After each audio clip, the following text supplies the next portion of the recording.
একটা দুঃসংবাদ আছে। যারা আমাকে ভেঙে চুরে টুকরো কাচের মতো ছড়িয়ে দিতে চেয়েছিল তাদের জন্য।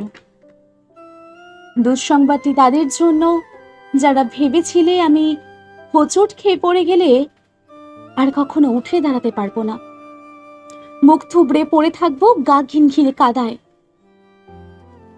আমাকে ছিঁড়ে কাগজের মতো কুচি কুচি করে হাওয়ায় ভাসিয়ে দিলে আমি হারিয়ে যাব দিকশূন্যপুর। যে আমাকে টেনে হিঁচড়ে নামিয়ে নিতে চেয়েছিল অতলান্তিক বিষাদ সমুদ্রে, ডুবিয়ে দিতে চেয়েছিল এক পৃথিবী বিবমিশায়, যে আমাকে অযুত রাতের কান্না লিখে দিয়ে বুকের ভেতর খুঁড়ে দিতে চেয়েছিল শ্যাওলা জমার স্যাঁতস্যাঁতে এক মজা পুকুর, যে আমাকে দুঃখ দিয়ে উড়িয়ে শেষে উড়িয়ে দিতে চেয়েছিল ছাইয়ের মতন, তাদের জন্য দুঃসংবাদ। আমি এখন পাখির মতন।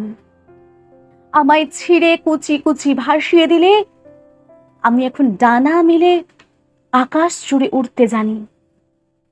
কাটা যায় না, ভাঙা যায় না। আমি এখন জলের মতন, ভেসে যেতে যেতে হঠাৎ জলোচ্ছ্বাসে ভাসিয়ে দিতেই আমিও জানি ছড়িয়ে থাকা টুকরো কাঁচের শরীর থেকে দুফলা এক ছুরি হতে। এই যে মানুষ দুঃখ দিতে দুঃখ ভীষণ, সেও জানুক আমি এখন হাসতে জানি। শ্যাওলা জমা পুকুর জুড়ে আমি এখন রোদের মতো ভাসতে জানি। প্রস্থানের গল্প লিখেও ইচ্ছে হলেই আবার ফিরে আসতে জানি।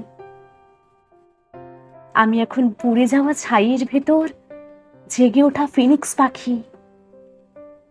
আমি এখন মৃত্যু নীড়ে বাঁচতে জানি। আমি এখন মৃত্যু নীড়ে বাঁচতে জানি।